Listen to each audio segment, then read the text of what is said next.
webinar today about the health impacts of filtration improvements in elementary schools. It's one of my favorite contract titles, HIFIVE.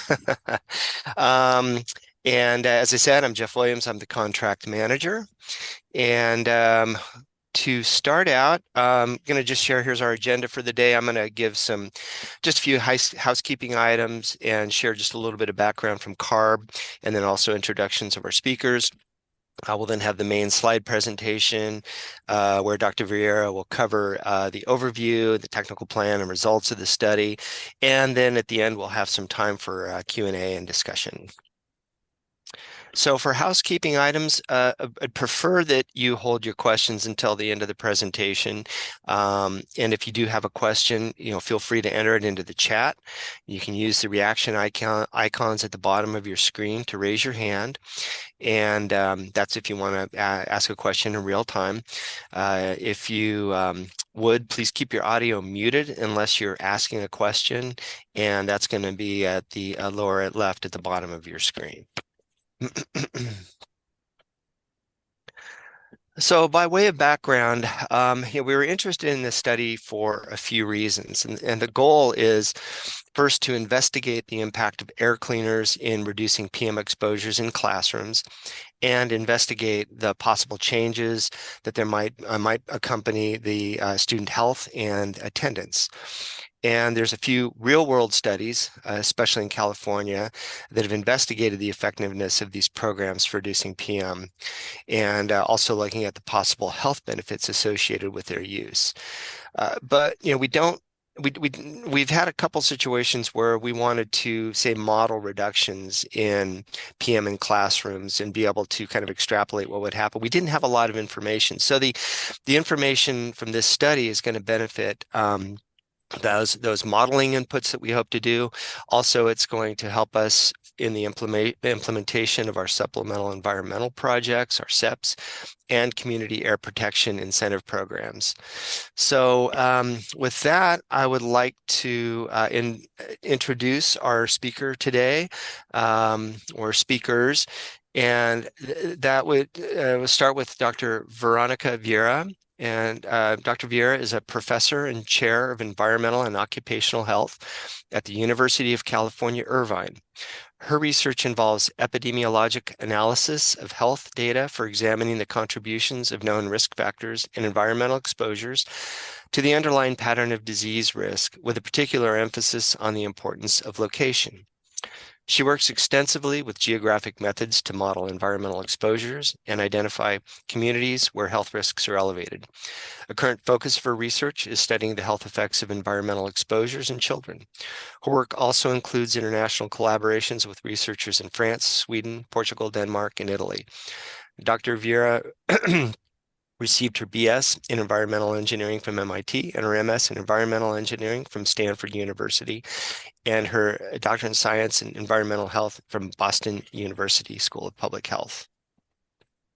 Now, we also have with us Scott Bartell. Scott is a professor of environmental and occupational health and statistics at the University of California, Irvine. His research interest is environmental health methodology with applications in environmental epidemiology, exposure science, pharmacokinetic modeling, and risk assessment, especially in per and polyfluoroalkyl substances. Dr. Bartell's other current and recent research funding sources include the National Institutes of Health, the California Air Resources Board, Orange County Healthcare Agency, and Syngenta. Dr. Bartell earned his BA in Environmental Science from the University of California, Berkeley, and his MS in Environmental Health from the University of Washington, and his MS in Statistics and PhD in Epidemiology from the University of California, Davis. Finally, if he's able to join, we're going to have Carlos Torrance, who is the director of the Office of Environmental Health and Safety at the Los Angeles Unified School District. So with that, I'm going to stop sharing my screen and I'm going to turn it over to Dr. Vieira. Thank you for those introductions. You bet. And I am happy to see Carlos has been able to join us. Oh, awesome. Hey, Carlos. And I am going to hopefully find my presentation and share my screen. Interesting that it's not there. There it is.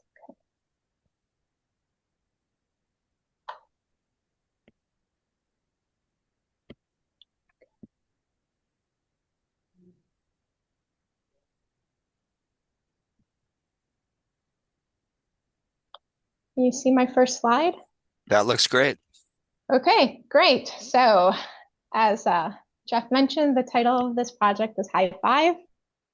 And so we were motivated to see how air filtration interventions might improve attendance and health in elementary schools in Los Angeles. So again, thank you to Scott and Carlos for being here. We also had assistance from Mark Bustamante, and I have an acknowledgement slide at the end. There was several people from both LAUSD and UCI that helped make this project possible. So just quickly to provide an overview of our objectives, what we were really interested in was to look at the PM exposure reduction in classrooms in elementary schools that was associated with improved air filtration. And so this was made possible by putting air cleaners in these classrooms, and then also looking at possible health benefits. And so one of the novel aspects of the study was the use of a really rigorous study design. So we used a block randomized crossover control trial. And so that means each classroom was going to receive the HEPA filter intervention and the air cleaners, but they received them during different school years so that we had comparison groups. So for background, the study location was 17 schools in the Los Angeles Unified School District. As I mentioned, they're elementary schools, and they were located in Carson, Torrance, Harbor City, and Lomita. And so these schools were chosen given their proximity to oil refineries, highways, shipping ports, basically sources of PM exposure. So the study aims, we had three main aims. The first was to monitor the air quality in these classrooms. Then we also looked at a classroom level attendance analysis. So we were able to use administrative data to compare attendance between the HEPA filter group and the non-HEPA filter group. And then lastly, we looked at some individual level student asthma and respiratory symptoms through an administered survey. So for the technical plan, as I mentioned before, we used the blocked randomized crossover control trial, and this was for 2 years. So it started officially July 2022 with the air cleaners placed in the classrooms and went until June 2024. So just as an overview, this slide shows you what that HEPA air filter intervention looks like. So half the classrooms are randomly assigned a HEPA filter at the start of the school year for 2022. And then the other half had the non-HEPA filters in their air cleaners. And then after the first school year during the summer break, our team went in, switched the cleaner type of filters. And so then those that had the HEPA filter went into the non-HEPA filter group for the second school year and vice versa. So with the study design, we used what's referred to as intention to treat analysis or ITT analysis for this data. So this was done so that we could protect against any potential non-compliance. Basically, if there was any turning off of the air cleaners or any changes in the classrooms, this would avoid overestimation of the effect of the HEPA filter.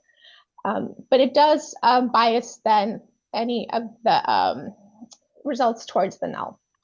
So we also wanted to point out that all these classrooms had existing HVAC system running it since COVID. So they were using MERV 13 filters, and this filtration was just in addition to those filters. So project timeline, this just gives us an overview of the 2 years of the actual intervention period. So we started in July with the baseline monitoring of the air quality. So this is before the air cleaner started. And so then in August, we installed 435 air cleaners into classrooms and randomized them for different HEPA groups. And then over the next 2 years, attendance was collected in these classrooms. And then every 6 months, starting with that first winter break, we went and we replaced the filters, so as recommended by the manufacturer, and we also replaced the sham filters.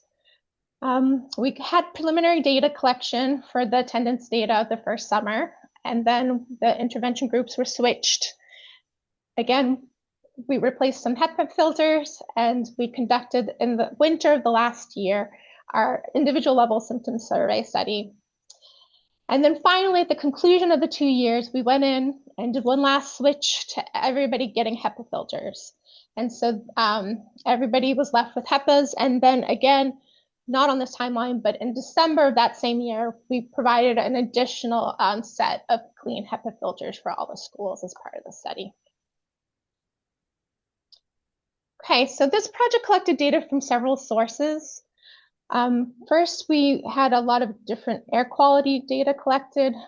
Primarily, we relied on IQ air sensors inside of the classrooms and monitored PM 2.5, but also we collected PM 10 and PM 1. There were 200 IQ airs that were installed at the start of the study across the 17 elementary schools. And we basically made sure that they were randomized per school and that they were balanced across the HEPA and non-HEPA treatment groups. In addition, we also had an outdoor air sensor. We used a purple air sensor. We were able to install these outside 15 of the elementary schools. 2 of them didn't have outdoor power outlets, but they did already have clarity air monitors that were mounted on their roof as part of another study. And so, as I mentioned before, we did have a month baseline data collection without the intervention so that we could compare after we start filtering the air to that month of data. And every 6 months, we went in and downloaded the IQ air data for analysis. So just to briefly describe the equipment that was used, the IQ Air Visual Pro Air Monitor is able to read PM1, 2.5, 10, carbon dioxide. It also includes temperature and humidity monitoring. The air filter that we used was CARB certified. It was the Blue Air Classic 605 air cleaner.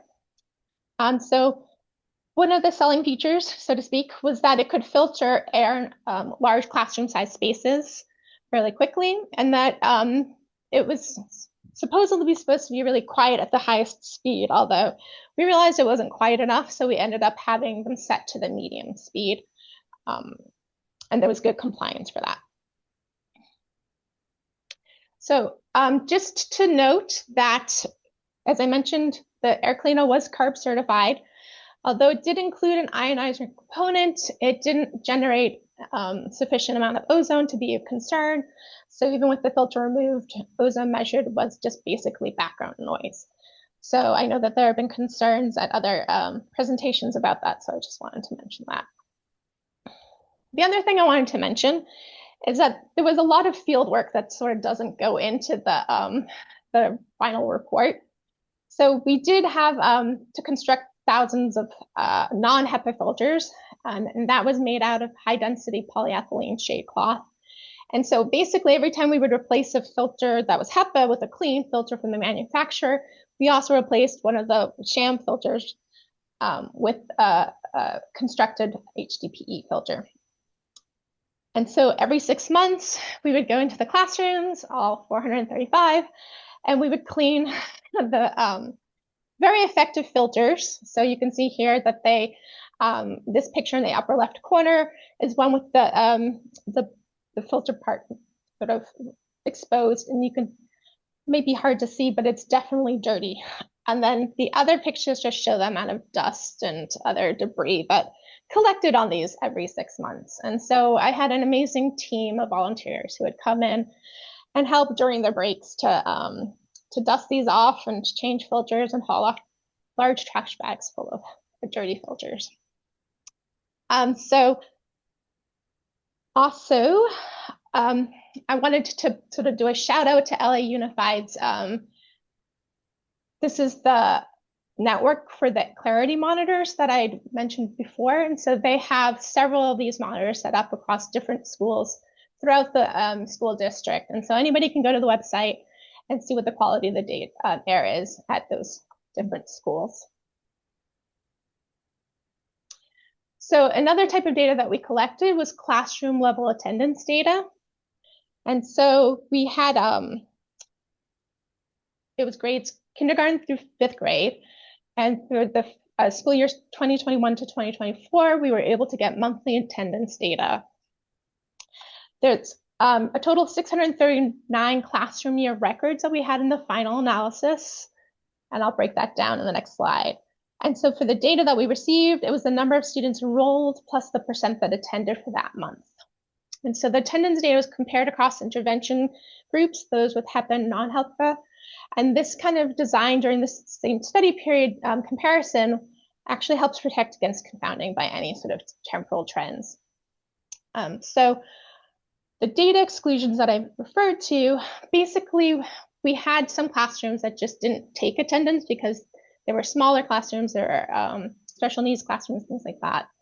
And some of the schools also had a second air cleaner that showed up in the summer of the first year. So that required us to remove a set of schools, 2 schools from the data analysis. And so we ended up thus with a total of 639 classroom year records for the different filter groups, which was still plenty of classroom level data for our analyses. For the individual health outcomes, so we had a sub-study within HIFIVE called HIFIVE Cares. It was Child Asthma and Respiratory Events and Symptoms Study. And so we recruited by way of the principals because the school district didn't allow direct contact with the parents. And so the principals sent out emails to the parents on our behalf. And the goal was to recruit parents of asthmatic students so that longitudinally over time, we could assess over 12 weeks during the winter and spring of 2023-24 school year what their child's asthma and respiratory symptoms were. And then we could compare the different HEPA, non-HEPA group students to see if there was any effect on symptom numbers. So parents completed an initial questionnaire that included information on the demographics, the baseline health, and the home environment. And then we also, after the initial questionnaire, sent them weekly symptom surveys that they completed on their phone or their laptop using REDCap, and they were provided compensation at the end of the 12-week survey period. Okay, so for our approach, we had 3 main aims. Aim 1 was to analyze the air monitoring data. And within this aim, we had 3 sub-aims. The first was to compare the indoor classroom PM using t-tests to see if they differed between the HEPA and non-HEPA groups. The second was to then fit a linear mixed effects model, which would allow us to see what the effect of HEPA was on the air data. And then the last was to compare the outdoor data and look at an indoor-outdoor ratio to see if that differed at all. And so, in a little bit more detail, during the 2 school years, we calculated monthly and school year averages for the different PM type concentrations. And this is done separately for the HEPA and non-HEPA groups. And then the 2 groups are compared using Welch 2-sample t-tests. The linear mixed effects model included a random effect for school. So what this helps us do is see if there's any within school correlations. And then we also restricted that to just the school year months of the intervention, right? So once classes were actually going on. And we also adjusted it for the baseline PM 2.5 that was collected in that first July. And then for the outdoor air, we looked at that by school and we compared what the indoor average PM 2.5 was divided by that outdoor air level to calculate an IO ratio for each classroom and compared the HEPA classrooms to the non-HEPA classrooms.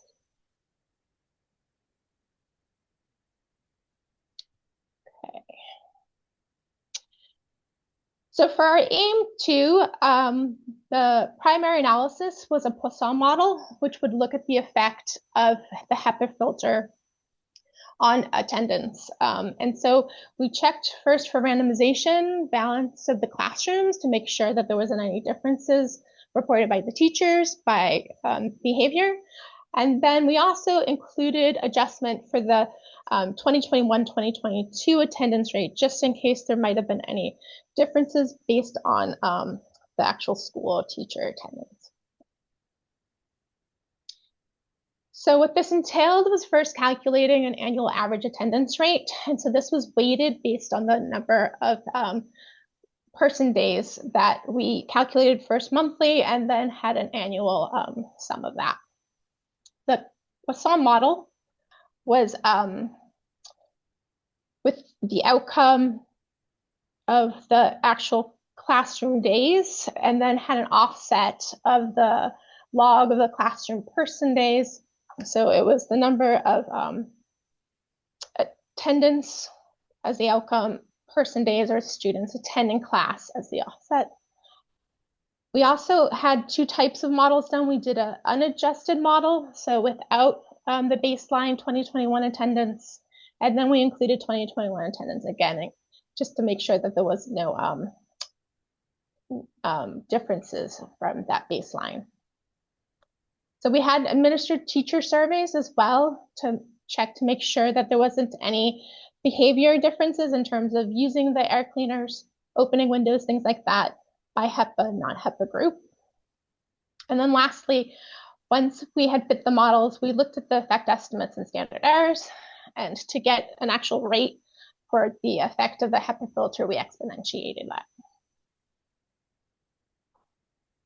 For the third aim, we had 3 sub-aims to that as well. The first was to fit a generalized additive mixed model for the effect of treatments using the symptoms as the outcome. We also calculated, based on those model statistics or estimates, a Cochrane's Q statistic, which basically told us whether there was any difference between HEPA and non-HEPA groups in terms of the number of symptoms that were reported during that survey period. And lastly, we looked at the trend in when the symptoms occurred. So again, this is longitudinal, it was 12 weeks. So we wanted to see if there's any differences in the timing of the reporting between the two groups. So in further detail, we used a stratified negative binomial GAM. And so that included a spline term, a thin plate spline for calendar week to account for any seasonal fluctuations of the symptoms. We also simultaneously estimated a random intercept per participant just to account for any unbalanced repeated measures. So a negative binomial GAM was used because of the overdispersion of the number of symptoms. And then we had stratified models for each group, so HEPA, non-HEPA filters. We didn't have to control for the covariates because there was no difference between the two groups due to the balancing of the random assignments. That was confirmed through the questionnaire data. So to test whether the average number of symptoms per week differed, though, by the treatment groups, we then used a Cochrane's Q statistic based on the estimates of the intercepts and the corresponding standard errors in the stratified model. As an exploratory analysis, we used the permuted mean squared difference test. And so we wanted to see whether the two splines in the stratified models are actually different. What that means is basically, does the trend over time look different between the two groups? And so we calculated a mean squared difference statistic by first fitting the separate splines to the two groups and then predicting on a common grid of calendar week to see if there's a difference between the two groups. Okay, so I'm going to move into the results, and basically I'm going to sort of share a slide of the highlights, the big picture, and then get into some of the more detail after. So for aim 1, which is the air monitoring analyses, we did see that the HEPA treatment classrooms had lower PM 2.5 compared to non-HEPA. We also saw that there was differences between PM 2.5 levels based on the type of classroom. So permanent building classrooms versus portable bungalow classrooms, where the portables were actually lower. And then we also saw that, not surprising, indoor PM 2.5 was consistently lower than outdoor in the HEPA classrooms. So at baseline, which was again July 2022, we saw that the two classroom types or filter types in the classrooms was not statistically significantly different. So it was 1.3 micrograms per meter cubed versus 1.7. And so we saw that the air pollution or the air quality was similar across all the classrooms prior to the intervention. The first year of data collection, for the first school year, we ran analysis of that data. We saw that the HEPA classrooms on average had 0.9 micrograms per meter cubed, which was 40% lower than the non-HEPA classrooms, which was average of 1.5. And so that was statistically significant. Similarly, for the second school year, we also saw HEPA classrooms had lower PM 2.5, this time 50% lower, with 1.4 micrograms per meter cubed as an average compared to 2.8. And so we could see that the PM 2.5 did increase across the 2 years. And so that might have been due to changes in the HVAC systems and how often they were being used or turned on or things like that. Just further post-COVID, it might have been sort of less common to use. So for the months that had sort of extended student breaks, for example, the Christmas break, Thanksgiving break, we did see in the first year that there was no statistically significant difference in the PM levels between the HEPA and non-HEPA classrooms. But in the second year, they were all statistically different, where the HEPA classrooms across all the months were significantly lower than the non-HEPA classrooms. And so we think that that might just be because we were much more vocal about leaving the air cleaners on all the time, even during the breaks, which I think teachers did a better job of in the second year. So the other analysis that we did was we wanted to look at the PM levels in the different types of classrooms. So for the LA Unified School System, they have some what they refer to as permanent buildings that are, have a hallway with classrooms coming off that shared hallway. And then they also have sort of portable buildings, which are bungalows or classrooms that you have to walk outside of the main building to get to. They have their own sort of standalone HVAC systems. And so we actually saw when we compared the PM 2.5 level that the permanent buildings were significantly higher than the PM 2.0 levels in those bungalows and portables, suggesting that maybe the HVAC systems were slightly different.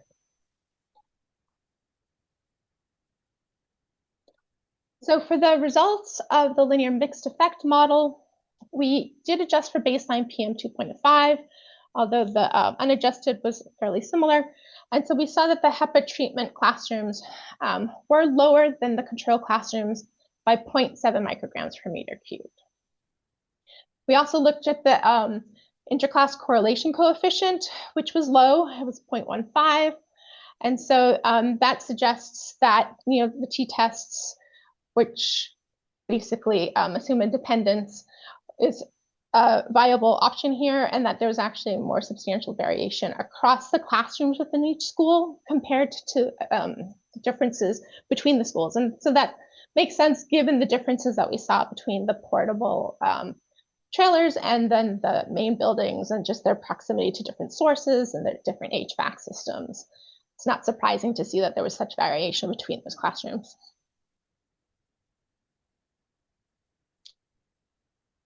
So for the outdoor data, we have, again, this is from the purple air monitors that we had mounted from September 2022 to May 2024. The values range from 6.9 to 10.8 micrograms per meter cubed. They were obviously significantly higher outdoors than indoors. It's worth noting that during this 2-year period, there was no major wildfires in Southern California during the period. And so we didn't have any really high days during that study. When we calculated the ratio of indoor to outdoor, we saw that it was consistently lower in the HEPA air filter classrooms compared to the non-HEPA classrooms.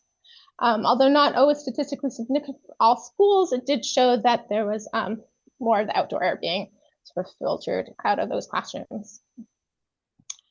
And so some of that improvement was up to 80% lower in HEPA classrooms than non-HEPA classrooms. So our air quality data and our results that I just presented were published recently in the Journal of Exposure Science and Environmental Epidemiology. And so This was first offered by one of my students, Shana Simona, who worked at CARB after she left UCI. And so we were happy to have that published, and we're currently working on a manuscript for the attendance data that I'll present next. So aim 2 was to look at the classroom level attendance results. And so some highlights, we did not see a difference between the HEPA treatment and non-HEPA control groups in terms of attendance. The baseline 2021-2022 did show that there was differences prior to the intervention starting in the classroom attendance, just randomly, so we did account for that in our analyses. And so there was no HEPA filter effect on attendance in the last, in the 2022-24 school years. So what we did look at was the surveys from the teachers to make sure that we had protocol adherence. So we had a teacher from each group in each school, and we looked at the results, and there was a very little difference between the responses to whether or not they were turning off the air cleaners or the HVACs and things like that. So we were feeling it was pretty balanced in terms of teacher behavior. For the model results, we in this table, you can see the attendance percent by the different HEPA, non-HEPA groups over the years. You can see attendance was not surprisingly lower, sort of during the 2021 school year, where there's still COVID outbreaks happening, and then gradually got higher as the study went on. So the model results for the effect of HEPA on attendance, when we don't account for the baseline 2021 attendance data, it's pretty null, not statistically significant, and accounting for baseline didn't really change that. Just anecdotally though, with having some informal conversations with teachers as we were changing air filters during the breaks, they were there. They would often say that parents were sending kids to school sick just because they didn't have, the ability to stay home from work or to find alternate childcare. So, not seeing a result doesn't necessarily mean that there wasn't some effect. Just, obviously parents have their limitations in terms of what they can do. And the analyses, we weren't also able to assess whether the child was absent for any particular reason. So it could have been a known sort of excused absence, but we didn't have that information. But we did know, given that they were elementary school, it probably wasn't due to suspension or something like that. So, and while school nurse visits or medication use would have been nice to have, unfortunately, LA Unified didn't allow access to that data due to privacy concerns. So for the third aim, which was the symptom survey results, we had a harder time with recruitment than expected, given that we couldn't contact parents directly. So that limited our statistical analyses. But what we did get for respondents showed similarities between characteristics of participants in the HEPA and non-HEPA control group. And then the average number of symptoms per week did not differ significantly by those two groups. So here's just a breakdown of the participants. We did have 20 that wanted to take part in the study. 7 were in the HEPA classrooms, 12 were in the non-HEPA, and 1 decided to not continue. The average number of reported symptoms over the 12-week period for that survey was 1 to 10 symptoms per week. And then in terms of demographics, there was 68% male students, 21% female, and 11% declined to report. We had a median age of 8.84 years. 47.4% of the participants were Hispanic, 52.6% identified as other race, and 26% as African American, 21% as white. And so we also collect information on parent education and income and their insurance, as well as when the students started the study and how long they stayed in the study. And none of those characteristics differed by whether the student was in a HEPA classroom or a non-HEPA classroom. So for the analyses that we were able to do, we didn't at least have to worry about controlling for other characteristics that were unbalanced. So as I said, we had a very small sample size. So this is, really limited analysis, and we don't really want to draw any sort of conclusions from it. But we did see, so if you look at the top part of this chart, that's the frequency of the symptoms reported by the two groups over time. So the HEPA is in that sort of orange color, where the non-HEPA control is in the blue. And so the frequency of the symptoms are reported from calendar weeks 4 to 25 of the calendar year. So basically starting at the end of January. And then the bottom part of that is the splines that we fit. So we had basically to look at the curve or the trend in the data and how the symptoms reported over time. We fit these splines to them and looked to see if the numbers reported were statistically different, again, using that Cochrane's Q statistic. And so they were not statistically different. However, the trend that the data fit to the splines did look like there was some differences in that the HEPA group seems to drop off more quickly at the start of the year with its symptom reporting, whereas the control group had a much more tapered drop off and was more consistent in its symptom reporting over time. So again, we're not drawing any real conclusions from this, but do want to add that other studies that had a similar design, but slightly larger sample size, saw similar results where there wasn't differences in the number of symptoms reported in their HEPA versus control group as well. So in terms of strengths and limitations, as I mentioned at the start, we were really excited to use this robust randomized crossover design. We really thought, we had great sample size when it came to the number of schools and classrooms that were included. Grateful for the LA Unified EH&S and facility staff for letting us have access to the classrooms during the break. We really were able to control and monitor our equipment and keep tabs on compliance pretty easily because of that. Some sort of setbacks, limitations. As I mentioned, we did have 2 schools that, great for them, but they received additional air cleaners. So that meant that we had, air filtration going on when they should have been non-HEPA filters.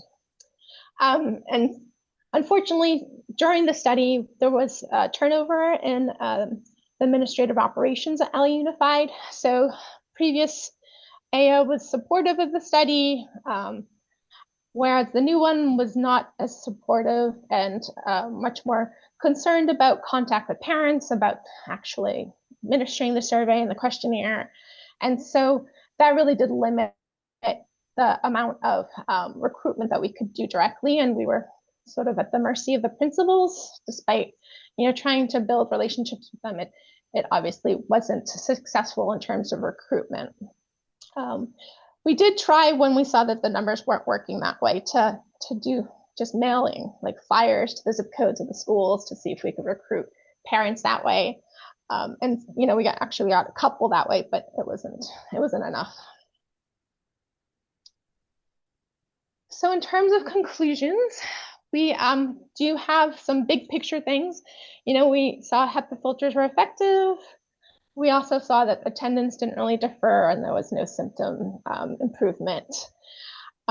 So again, just to summarize, the HEPA filter classrooms did have statistically significantly lower PM in those classrooms compared to the non-HEPA filter classrooms. And this was even with HVAC air filtration going on. So it really does support the fact that this added air filtration was really good for the air quality in these classrooms. Unfortunately, our classroom attendance analyses, they were well powered. They were well designed with that crossover study design, but unfortunately just didn't see any differences in attendance despite that.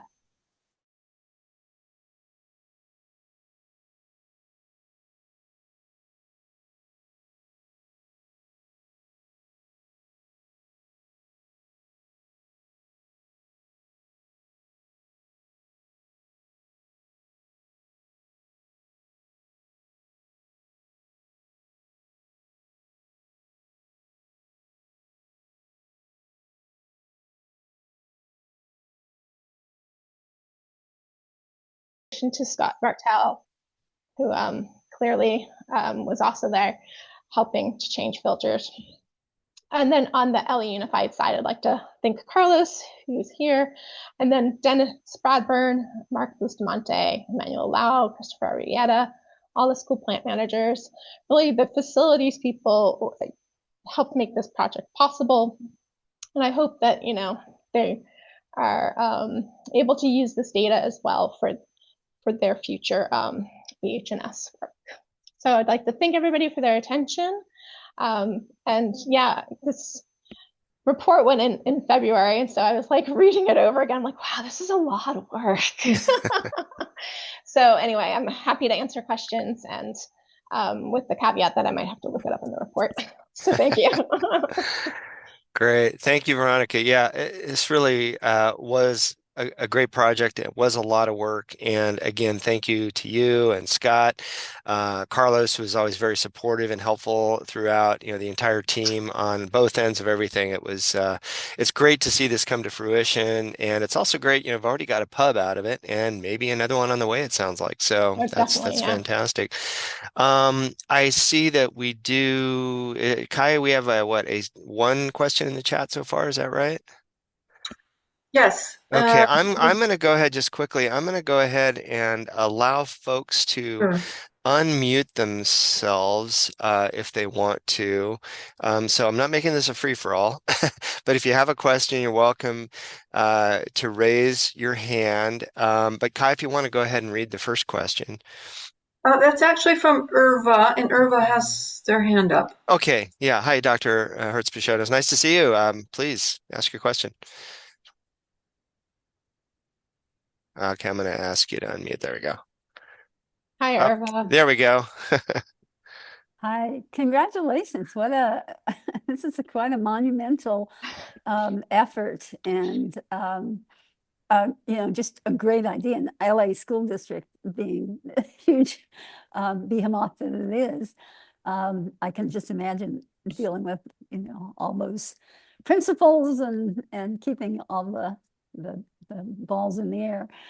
And 2/3 of it was successful, it seems like. Yeah, I consider the third one like a pilot study. I think it would work better with fewer schools involved in that aspect of it, and then more targeted recruitment. So I haven't given up on maybe going back to try to, because the air cleaners are all still in there. So it'd be much easier to just go into a couple of schools, switch them back to non-HEPA filters, and try to repeat that with a more focused, principal engagement. And so I haven't given up on that because, like you said, it was a lot of work just getting these things into the classrooms and starting there. But there were a couple of principals that were much more supportive than others. So there's still a chance that if I can find other funding, I can maybe go back and, use the original data as pilot data and, secure funding for a bigger pilot project. So one of the questions in that 20 or 25 that you had that did the survey, how many were non-HEPA and how many were HEPA? Or were they all both because of the changeover? Because it was a 12-week period, they were only in one or the other at that time. Okay. And so that was basically, I think the numbers were 7 and 12. So there's 7 in the HEPA, 12 in the non-HEPA, but we were able to, account for that in the statistical analysis in terms of the the symptoms provided. We just stratified by the different groups. And then it was weekly. So we didn't have just 7 data points, right? We had like 7 times 12 for the 12 weeks of the study. So there was a little bit more data to What analyze. season was those 12, were those 12 weeks? It was during the January to March period. Okay. Yeah, we thought that would be when we'd have actually more symptoms Most reported. symptoms. So we really tried to maximize what we could get out of it, but you didn't limit to people with asthma for that, or you did? So we did in terms of the recruitment call, whether or not, we didn't ask for like physician verified asthma or medication or anything like that. So it was sort of self-reported whether they had asthma.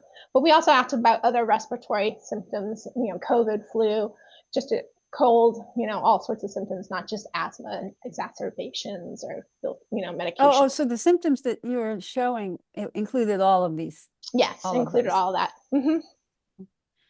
We just thought that asthmatics would have those symptoms more frequently and we'd be able to see changes more likely to happen between the two groups, just, given that these differences in PM are slight to begin with, right? So even though we did see a statistically significant decrease, the values, as you probably are aware, in terms of air pollution is actually not that high, right? Which is good for the students, but harder to see meaningful differences in health effects based on such small differences between the groups. Yeah. Did you look at the outdoor air pollution, the outdoor PM, and then I'll shut up and let Bonnie ask, in relation to school attendance? We didn't, because the intervention was based just right. No, I know. But I just wondered if that could have had some impact on their health, like after school they're outside and. Yeah, I mean, we would have figured that was sort of balanced there, right? Because it was across the schools balanced in terms of how many were in each group. And so there would have been just as many in the school that might have been closer to the refinery in a HEPA classroom as a non-HEPA classroom. Yeah, sure. Thanks, Irva. Yeah, thank you. Okay, thank you, Irva. I see, Bonnie, you have a question. Yes, hi. First, I really want to thank Veronica and Scott and Carlos and Shayna and everybody that was involved in this research, including our great contract managers. I mean, this was a huge effort, and even like behind the scenes, just getting this project launched was a huge task. There was a lot of work that had to be done, and changes in venue and local engagement. There was a lot of behind the scenes. So yeah, thanks to CARB too for all of their support, obviously, with this project. It seemed kind of redundant to thank the funders when it's the funders that are presenting the top. But I mean, it wasn't just plug and play, No. I mean, so it definitely wasn't. I think there's a lot of persistence and determination, and I really credit Veronica and Scott for their flexibility in having to kind of regroup and reshape and relocate the study aspects of the study. So I really appreciate that, and really appreciate Carlos and the partnership with the schools that was critical. So I just wanted to acknowledge all that. It's very exciting to see this project come to fruition, and with such wonderful findings. And wonderful in terms of very significant and helpful. Of course, we don't want to see these increased exposures that kids are having. So I guess, okay, just one question for Veronica and one for Carlos. And for Veronica, I appreciated hearing your reflections on ways that we could potentially revisit, or one could potentially revisit the health aspect of the study. Okay. And I think that, the way you framed it, it kind of became more of a pilot. I think it's a good way to frame it, but it was helpful to hear those reflections on how you could potentially revisit that. But I'm wondering, do you have thoughts on what you think would be helpful? And do you think other larger filtration studies like this would be helpful, or more smaller studies and in different types of different subsectors of the community? Or I'm just kind of curious what you think would be helpful. Yeah, And then no, I have a I question after for appreciate, Carlos. yeah. I think, for the classroom level attendance, we really did need that many classrooms, right? And so I think that that was really important. And again, the design was robust in terms of looking at those classroom level outcomes. So I was grateful to have as many schools as we did, despite the logistics and trying to get like all of the, schools to let us in during the breaks, get access to the classrooms. But Carlos is great and his team. And so everything was really manageable there. In terms of the individual level, knowing what I know now, would have focused on like just 3 or 4 schools and had more of that sort of kind of one-on-one with the schools per se, instead of being spread across 17 schools trying to manage, so many principals and clearly not getting as much engagement as I would have liked there, where I could have maybe been more localized in like 4 close by schools to really have, I think, a better impact. So if I, had to do it over again, I would certainly, I think, focus on that and just get more recruitment of the students, in those classrooms, engage the principals, but also the teachers, try to access the teachers. I think even with having the protocol go through all of the approvals that it did, it still, I think, seemed a little overwhelming maybe to the AO and LA Unified, saying, well, you want to involve 17 different, principals and schools. It's just too much, right? So I think something smaller would be better. Mm-hmm. And if I may, thank you. If I may, Jeff, just real Yes, quick, go ahead. just in terms of Carlos, do you have any reflections, Carlos, on your experience working with this study? And also, this was really, in part, it was such a great partnership because LA Unified was really wanting answers to questions about these portable air cleaners and what kind of benefits that they were getting or could get. And I'm wondering if you think there's a strong potential, or if it already has affected any of the decisions at the school districts. Certainly, this was a project that we're really excited to be a part of. The people that I work with, from Dr. Vieira to Jeff to everyone, everyone's great. The benefit of this obviously is from the data that we can use it to kind of change how we operate or inform our decisions, right? But with that, there comes the hard work. And I keep on hearing, Dr. Vieira talk about, the challenges, and I keep on smiling because she's so right. I mean, we're not the easiest, entity to deal with. We got so many moving pieces and stuff. So it was really great to be a part of it, but it was also very frustrating because I'd feel bad about meeting sometimes these update meetings, and I'm like, okay, so I didn't get anywhere trying to go down this path or down that path. And I just felt bad, because at the end of the day, we want the data, we support it.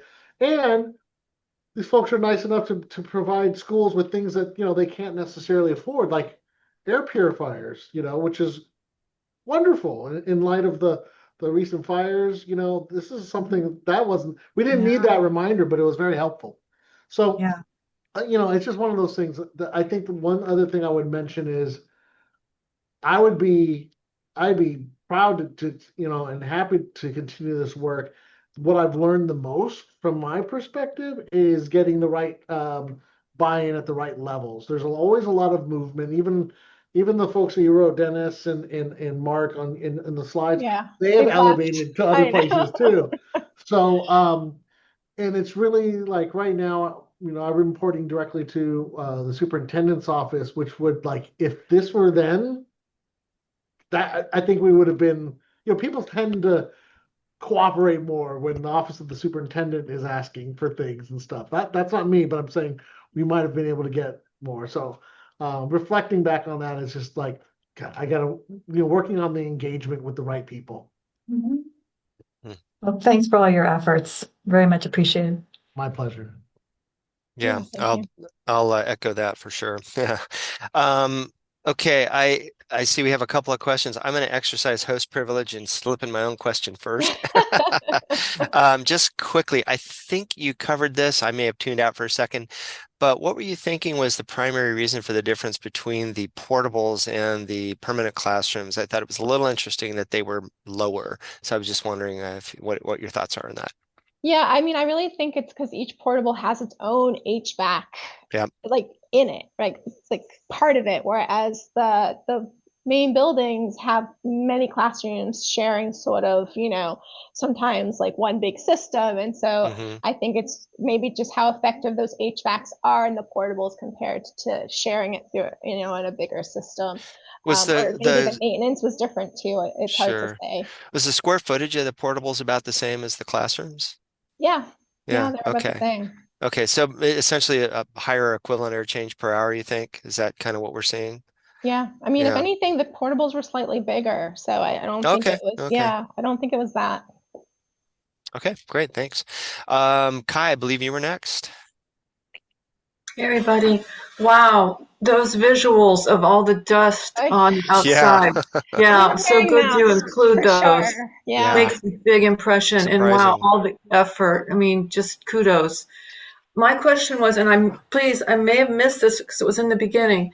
Did you say that all these schools already have MERV 13 replacement filters? Okay, so then I had the question that probably doesn't really reflect most schools in California, I would assume. And so I did wonder, I mean, the kids are already breathing in pretty clean air compared to most places. So will you discuss that probably? Now, the other thing, just quickly, I wanted to ask also a cost benefit analysis for the PM reduction you did see in terms of like how much would it cost for a school system to actually, with the replacement filters and electricity use and everything. Will you talk about that in your report? Thank you. yeah, thank you. So there wasn't a formal cost benefit analysis, but the one thing to keep in mind is that the MERV 13s went in because of COVID. Before that, they didn't have them, right? And whether they'll continue the MERV 13, that's a question for Carlos, really. And so I think part of the interest in the study was, can we replace that? Because it takes a lot to retrofit the HVACs, and they're not really meant to have this high of a MERV rating filter in there. So the cost of that is actually probably higher than electricity and running the air cleaners, which are pretty energy efficient as far as the portables go. So I'm going to let Carlos actually answer that as far as what next steps might be with the MERV 13. Sure. So it's really interesting because you're spot on. They were installed because of COVID. We have some schools that had some in relationships to other AQMD type of programs or settlements and stuff like that. But on the whole, most of the schools just had standard MERV 8, 10, something like that, right? Um, and our facilities folks were really clamoring after the pandemic started waning. Hey, we need to move back to the other, we got to go back because it's Hmm. ruining our equipment. It's too much stress. And then the big fires happened, and it was all the publicity. And it's true, we did pretty well in our schools because every single school had at least MERV 13 in there. And so I haven't. It's funny, since January I haven't heard much of the, well, we need to get rid of them now. We got, so that's quieted down. So it's like a lot of things in the school district. There's a lot of little roller coaster-ish. hmm But I'm a proponent for keeping the best filtration we possibly can get. Carlos, I remember during our initial discussion, I forgot how many classrooms were the district at MERV 13, but you told me like a really big monthly cost to do that. Do you have that value on? I just remembered when you said it cost us this much. It was Yeah, a I lot. probably got that from someone, and Okay. I All would right. be making it up if I. Okay. No problem. Yeah. Okay. Thanks. All right, thanks. Okay, Barbara, you're up.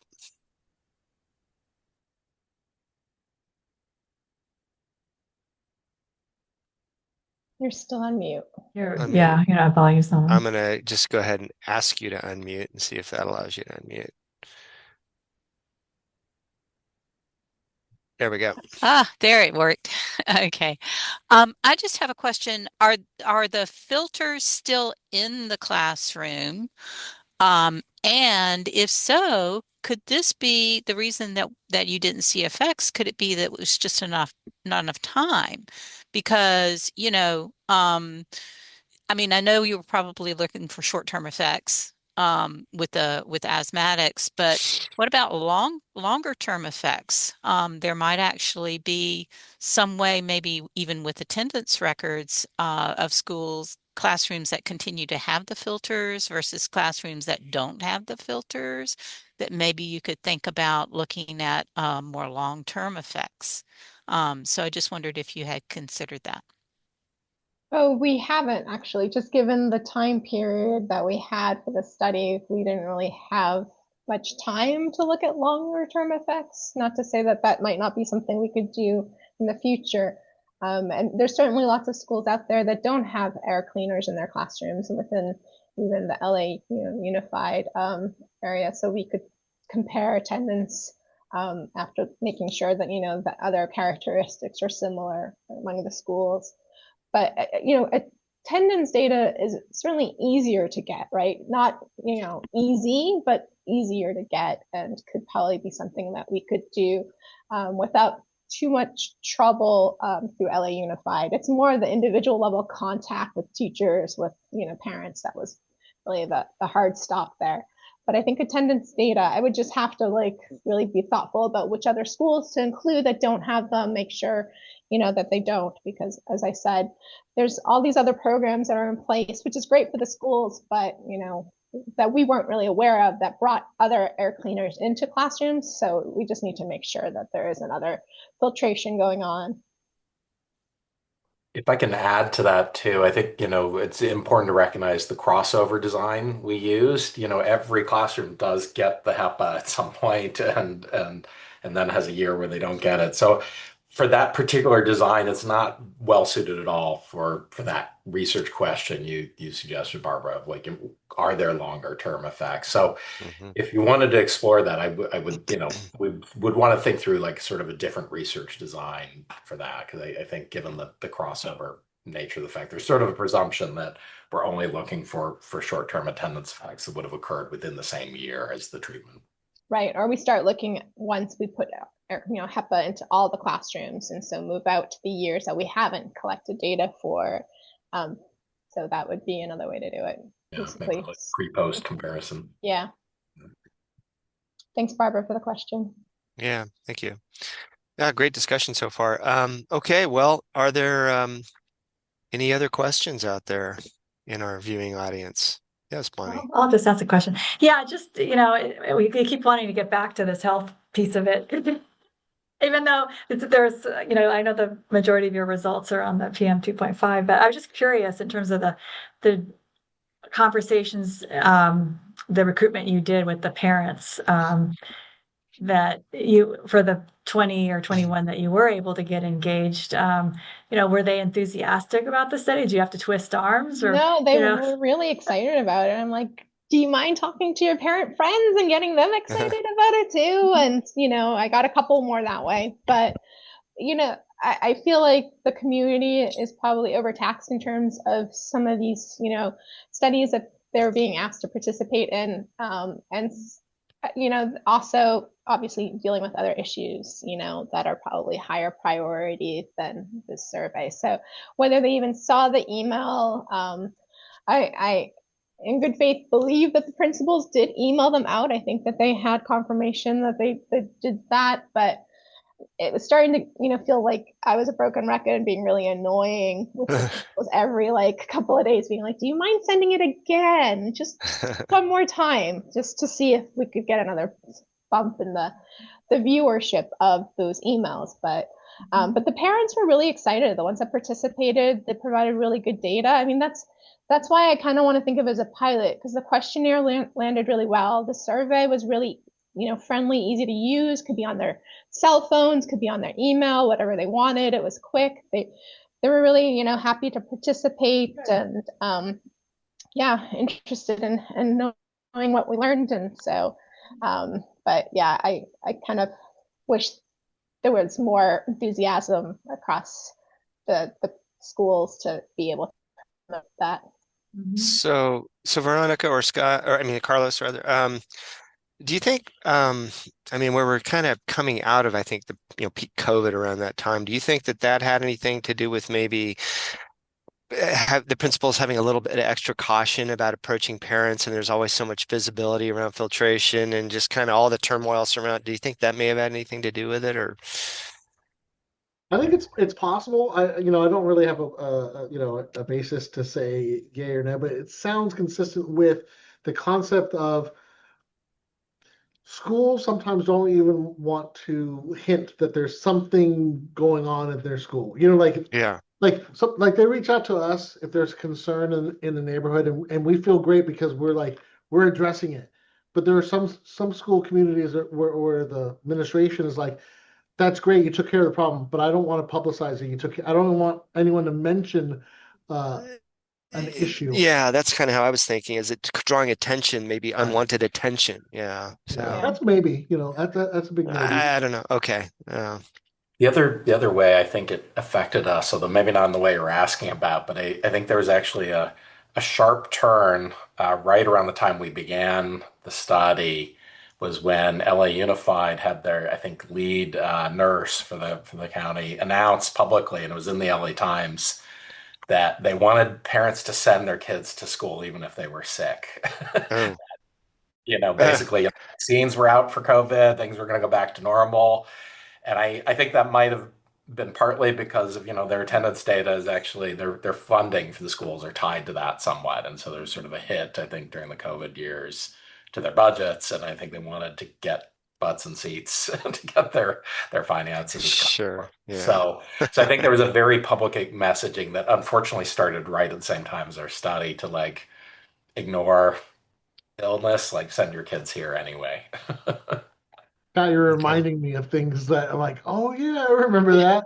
It was a shock for us though, because we were coming out of the pandemic and we were health protective, and then all of a sudden it's like, hey, just and it was a 180, that happened right at the a week before the first week of the classes that year. Yeah. Okay. Let me hop over online real quick. I see Feng Chao had a question. Do you want to ask online, or do you want me to me or Kai to read it out? There you are.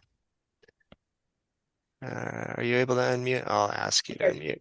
There we go. Yeah, just curious about because I remember I also involved in very similar studies. We also do the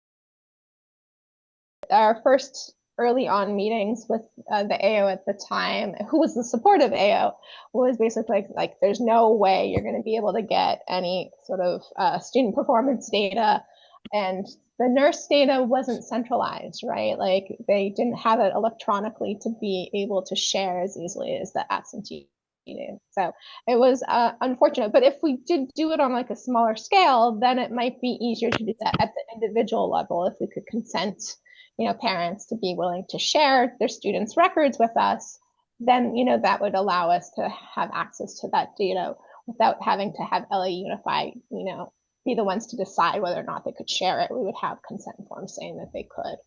And then in terms of other health endpoints, it would have been good to know if they needed to go to the nurse to have their inhaler use, or what their medication was to begin with. So things like that we had hoped to include when we were first designing the assessments for this study, but unfortunately, as we sort of worked the details through with LA Unified, realized not everything was going to be possible. Yeah, that makes sense. And just want to echo, I know how difficult to I feel like I remember my advisor in that project, he need to actually buy some goodie bags to kind of bribe the teacher to willing to do the things we ask. So yeah, I appreciate your hard work. Thank you. Yeah, no, I mean, the compensation we increased for the study, just realizing after, initial talks with, community groups that they thought that it might be too low. And so it wasn't, I don't think, lack of compensation that drove, the low participation. But yeah, again, if I think we could get our study team there to do more of a personal recruitment, it would have helped a lot. Like, I've never recruited for a study in this way, where it's just this cold email sent to your inbox and you're just hoping that somebody's going to open it. So it just, I don't recommend it. It's not a good way to recruit people. Yeah, agreed. Pat? Go ahead, Hi. Pat. Yeah, thanks again for a great study and all the data, which, we may and others may look at even after the study is over. I know a lot of the information is aggregated among the schools. Is there any information regarding just levels between schools? Like, are any schools have higher baseline levels or were more effective with the air cleaners than others? Yeah, it's a good question. We do report the levels by school. We don't identify the schools in the report, but we do list out. And so we have those there. One of the things that I sort of hoped I'd have more time to do, and I might still do as part of the second paper, is to sort of do a little spatial analysis, which is something I love to do, is map things. It gets a little tricky, like we have to run it by LA Unified because I don't want to make anything identifiable or things like that, right? So we'd have to work through it to see if we could do it by characteristic of the school or something. Right, because if you did something like distance from 110 freeway, they could easily know what school's which. Yeah. Okay. So it'd have to be or a little even bit age of school generic. might be an issue. Okay, thanks. Yeah. So I'd want to work that out with Carlos before I do anything. Okay. If I can add to that too, you might recall from Veronica's presentation, the ICC was very low, right? There was a huge amount of actually between classroom within school variation, right? And so I think, having gone and changed some of these filters and seen the dust piles, it was sometimes really interesting how, there were some teachers that would have their own broom and dustpan that did their own extra cleaning, on top of what the janitorial services would do. And you would see, just walking into one class from another, huge differences in sort of the visible dust and hair and dirt. And I think that was, a little surprising to me how big that variation was. And I think that's likely a driver of some of those large between classroom differences, even within the same school in the PM levels.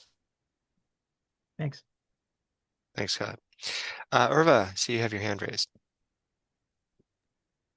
Yeah. Can you hear me? Yes. Okay.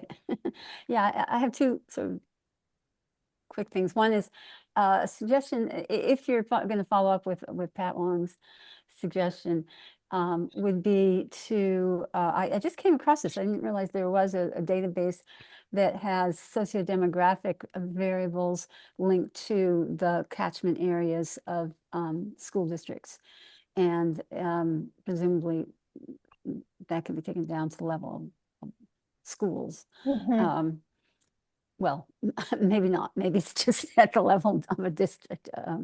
But anyway, that seems like something that could be interesting and could be done in a blinded way, because you would, put people into whatever tertiles or quartiles of the Callan BioScreen also has, pretty low level information too. So I was thinking about trying to maybe link that to the tracks that the schools are in, or the blocks, if we can get it down to that level.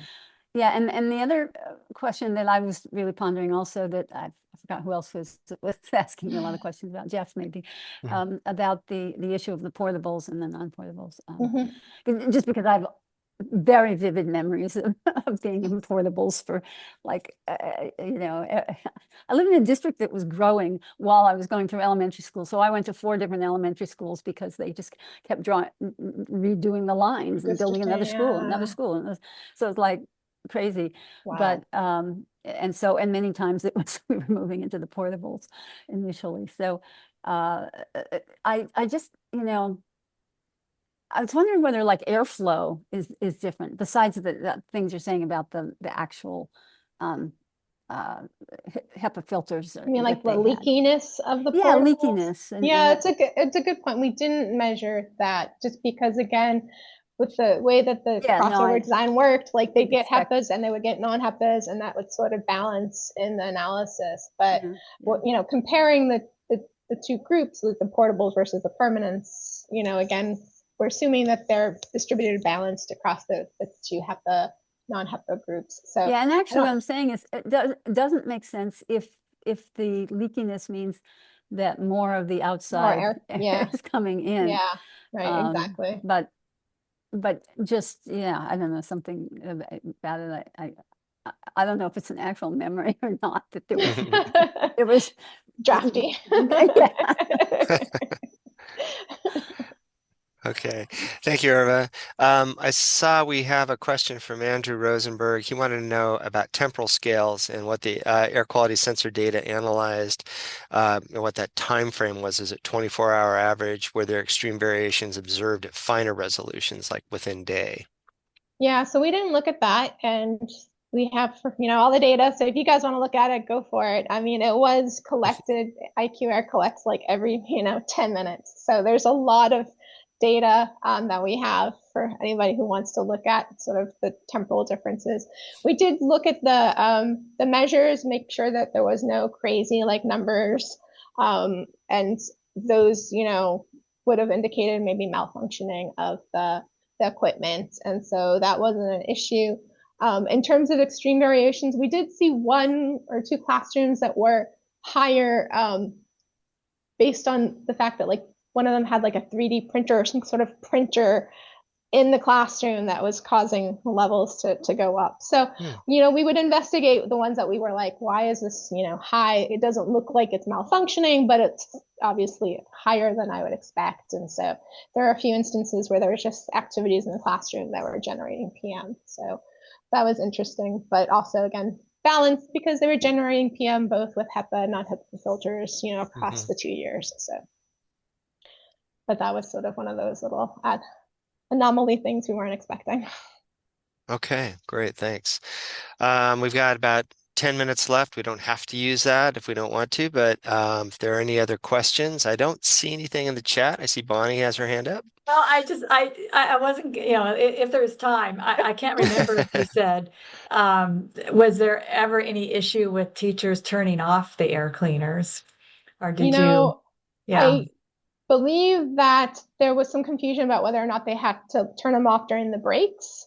But when we would go in to do the cleaning, most of them were running, and it didn't look like there was any differences by HEPA filter status. So most of them actually just forgot all about them, and they were, generally obviously it's limited to where there's an outlet that the teacher wasn't, using herself. So that was also a kind of constraint to where to place it. But the teachers, especially the ones that were really into the study, were like, no, I really want this in the center of the room, because their desks were often in the middle, and so it was mostly located in good places, but we also had, the teacher that would just stack stuff on top of it. And so we did ask that, did you ever obstruct any of the vents? Did you put things on top of it? And so that didn't look like there was any differences between the HEPA and non-HEPA uses, mostly because, the teacher had HEPA one year,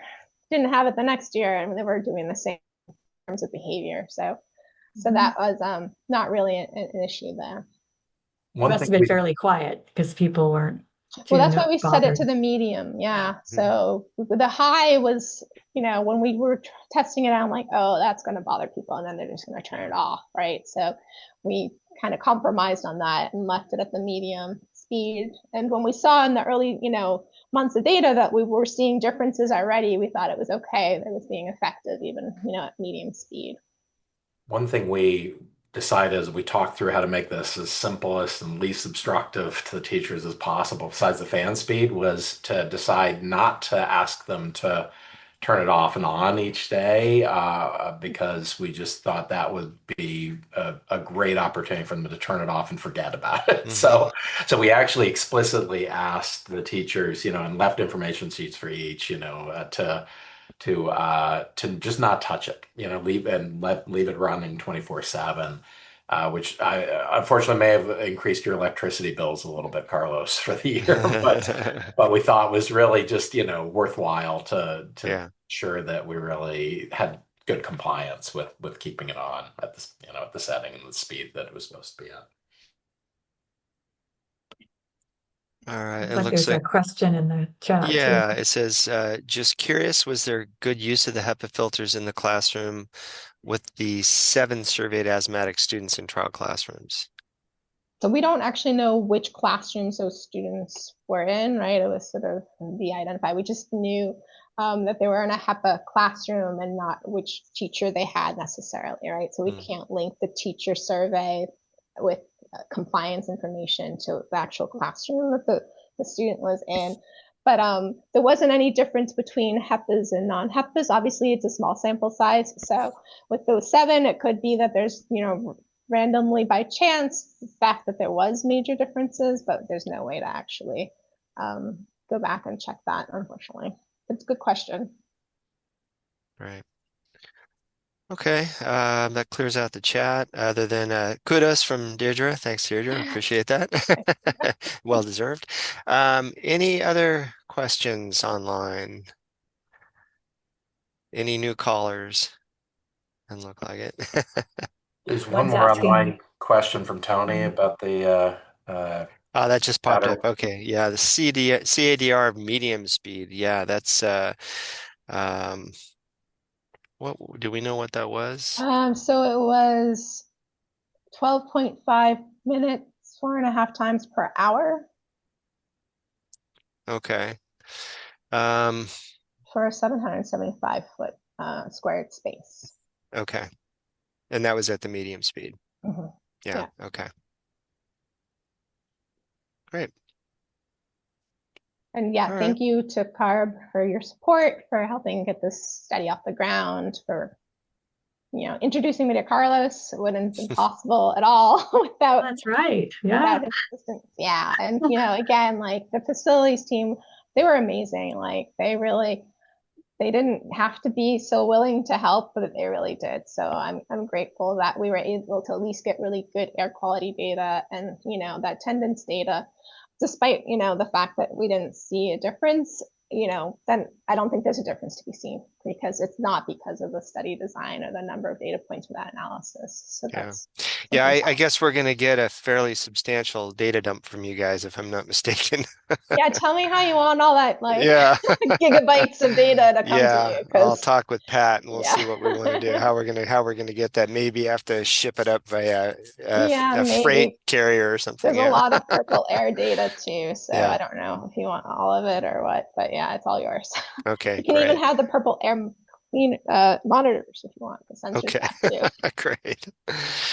Okay, well, we're just about to the end. So, yeah, I see lots of clapping hands. I'll give you mine for real. Yes, excellent. Again, thank you very much, Veronica, Scott, Carlos. Was on the Zoom. Yes. So, hi, Shayna. We miss you. Yeah, Shayna's doing Hope great. you're doing well. Yeah, she's doing great. Okay, everyone. Well, I'll give you back, I guess, just 3 minutes now. But thank you for an engaging discussion. It was really great to hear. Great to hear all the comments and questions. And we look forward to seeing you at the next one of these things sometime down the road. Thanks, everybody. Appreciate the support. Thank you. Thank you so much. Bye.